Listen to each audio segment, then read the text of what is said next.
नमस्कार। और पंजाब की सियासत से जुड़ी बड़ी खबर से शुरुआत कर लेते हैं। सुखबीर सिंह बादल ने इस्तीफा दे दिया है। अकाली दल के अध्यक्ष पद से सुखबीर सिंह बादल ने इस्तीफा दिया। बादल ने अपना इस्तीफा पार्टी की वर्किंग कमेटी को सौंप दिया है। उपचुनाव से पहले सुखबीर सिंह बादल ने इस्तीफा दे दिया।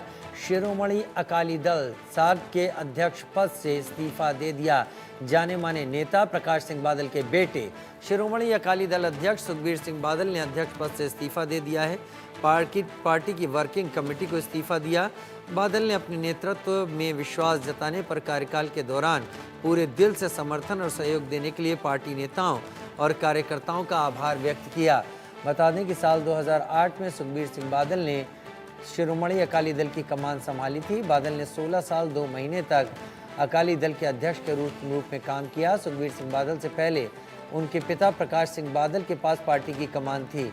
सुखबीर सिंह बादल ने पार्टी अध्यक्ष पद से इस्तीफा ऐसे समय में दिया है जब 20 नवंबर को पंजाब की 4 विधानसभा सीटों पर उपचुनाव होना है। उनके इस्तीफे के बाद अब देखना होगा कि शिरोमणि अकाली दल किसे नया चीफ बनाता है। अनिल ठाकुर न्यूज रूम से मेरे साथ ज्यादा जानकारी के साथ जुड़े हुए हैं। अनिल, बड़ा एक उलटफेर है पंजाब की राजनीति की अगर बात की जाए तो। राजीव, देखिए, पंजाब से अकाली दल से जुड़ी हुई इसकी सबसे बड़ी खबर है क्योंकि उन्होंने प्रेसिडेंट यानी प्रधान, पार्टी प्रधान के पद से इस्तीफा दिया है। और इसके पीछे कारण राजीव समझना पड़ेगा। जो दर्शक हमारे साथ जुड़े हुए हैं, पिछले 2-3 महीने में पंजाब में अकाली दल को लेकर बड़े घटनाक्रम हुए हैं। अकाली दल का एक बड़ा धड़ा जो है जिसमें बीबी जागीर कौर और प्रेम सिंह चंदू माजरा जैसे बड़े नेता थे, वो बागी हो गए थे और उन्होंने श्री अकाल तख्त साहिब में शिकायत की थी। और शिकायत ये की थी कि इनके कार्यकाल में 2015 में जब सरकार बादलों की थी, उस वक्त बेअदबी हुई थी पंजाब में, जिसके बाद इनके खिलाफ कार्रवाई की मांग की थी बागी धड़े ने, जिसमें बीबी जागीर कौर और चंदू माजरा जो है वो शामिल थे। और राजीव, मैं बताना चाहूँगा आपको कि तनखैया करार दिया था जत्थेदार साहिब की तरफ से, जिसके बाद जो है अब उनको सज़ा सुनाई जानी है। करीब 2 महीने का वक्त हो गया, अब तक सज़ा नहीं सुनाई गई है। और उस दौरान अब वो न चुनाव में हिस्सा ले सकते हैं, न किसी चुनाव के दौरान प्रचार नहीं कर सकते हैं। विधानसभा उपचुनाव 4 सीटों पर होने हैं, इसलिए ये स्थिति कसमकस वाली स्थिति थी अकाली दल के लिए, बादल के लिए। और उन्होंने अब इस्तीफा दे दिया। और इतिहास में पहली बार ऐसा हुआ है अकाली दल के कि उन्होंने दिसंबर के आसपास जो है, हर साल चुनाव होते हैं प्रेसिडेंट के लिए, लेकिन पहले इस्तीफा दे दिया है। और उन्होंने जत्थेदार साहिब से अपील भी की थी कि मुझे जल्दी से जल्दी सज़ा सुनाई जाए। और मैं आपको बता दूं कि अकाली दल जो है, सुखबीर सिंह बादल जो हैं, वो विधानसभा उपचुनाव जो हैं उसमें लड़ नहीं सकते थे क्योंकि तनखैया करार दिए गए थे। और अकाली दल पार्टी की तरफ से ये कहा गया था कि हमारे प्रेसिडेंट अगर चुनाव में हिस्सा नहीं ले रहे हैं तो हम भी उपचुनाव नहीं लड़ेंगे। इसलिए यहाँ पर उपचुनाव में अकाली दल भी शामिल नहीं है, चुनाव नहीं लड़ रहा अकाली दल। तो यहाँ पर बीजेपी के लिए एक बड़ा जो चुनाव है, उपचुनाव है, ये बड़ा फ़ायदा देने वाला हो सकता है क्योंकि अकाली दल का जो वोट है, ये देखना होगा।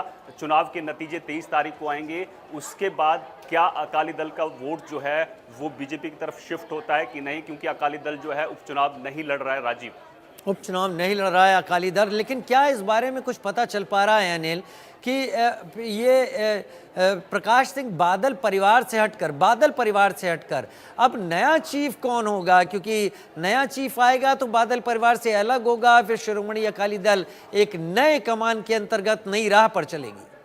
बिल्कुल, बागी धड़ा जो है वो लगातार यही मांग कर रहा था। अब बलविंदर सिंह भुंदड़ है, उनको कार्यकारी अध्यक्ष बनाया गया है और चुनाव जो है 14 दिसंबर को होना है। और वर्किंग कमेटी की बैठक भी हो सकता है कि अगले हफ्ते हो पंजाब में अकाली दल की।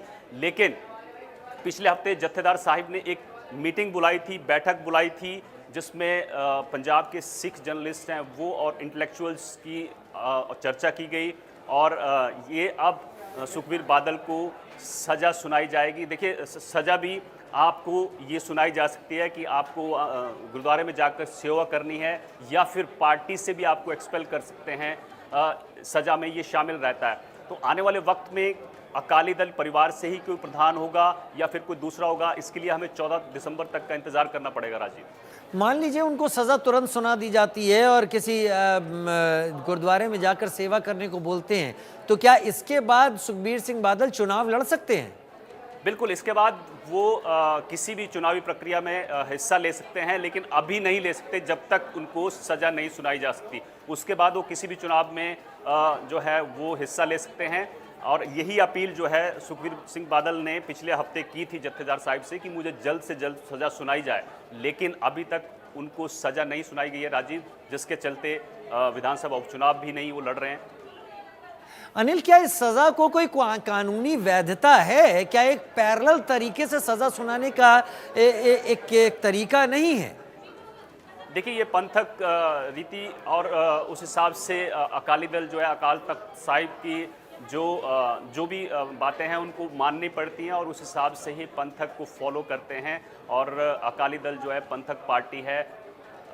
श्री अकाल तख्त साहिब को जो सज़ा वहाँ से सुनाई जाती है उसी को फॉलो करते हैं। और ये लंबे वक्त से शुरुआती दौर से ही, क्योंकि जो अकाली दल पार्टी है वो यहीं से निकली है, तो ये सारी चीज़ें जो हैं वो फॉलो की जाती हैं। और जो भी सज़ा सुनाई जाती है, अभी पिछले 15-20 दिन पहले ही अकाली दल के एक नेता हैं बिरसा सिंह बलटोहा, उनको सज़ा सुनाई गई थी। उनको पार्टी से इस्तीफ़ा देने के लिए कहा गया था और 10 साल के लिए उनको बाहर किया गया है पार्टी से। तो श्री अकाल तख्त साहिब की तरफ से, जत्थेदार साहिब की तरफ से जो भी सज़ा सुनाई जाती है उसको इनको फॉलो करना पड़ता है। अगर इस्तीफ़ा मांगा जाता है तो इस्तीफ़ा देना पड़ता है, अगर सेवा करने के लिए कहा जाता है तो सेवा करनी पड़ती है।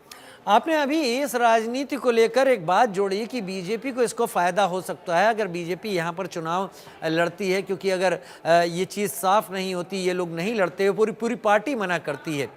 क्या इसका फ़ायदा आम आदमी पार्टी नहीं उठा सकती या कांग्रेस नहीं उठा सकती?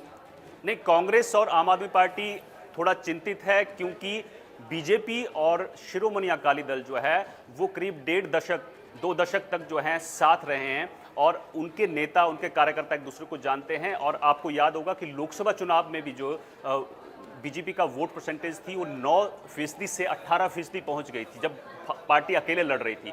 आज शिरोमणि अकाली दल 4 सीटों पर मैदान में नहीं है, चुनाव नहीं लड़ रहे हैं। तो हो सकता है बीजेपी को ऐसा लग रहा है, या राजनीतिक जो विशेषज्ञ हैं उनको ये लग रहा है कि शिरोमणि अकाली दल का जो वोट बैंक है वो हो सकता है भाजपा के खाते में चला जाए। तो चुनाव के बाद ये पंजाब से एक बड़ी अलग चीज़ देखने को मिलेगी अगर ऐसा होता है तो, कि शिरोमणि अकाली दल का जो वोट बैंक है वो किस तरफ खिसकता है। बड़ी राजनीति है और अच्छी राजनीति है। जहां तक शिरोमणि अकाली दल की बात है, एक बड़ा परिवर्तन दिखाई पड़ रहा है सुखबीर बादल के इस्तीफे के बाद। अनिल, बहुत शुक्रिया इस विस्तार से जानकारी के साथ जुड़ने के लिए। और उधर एक और बड़ी खबर का रुख कर लेते हैं। पाकिस्तान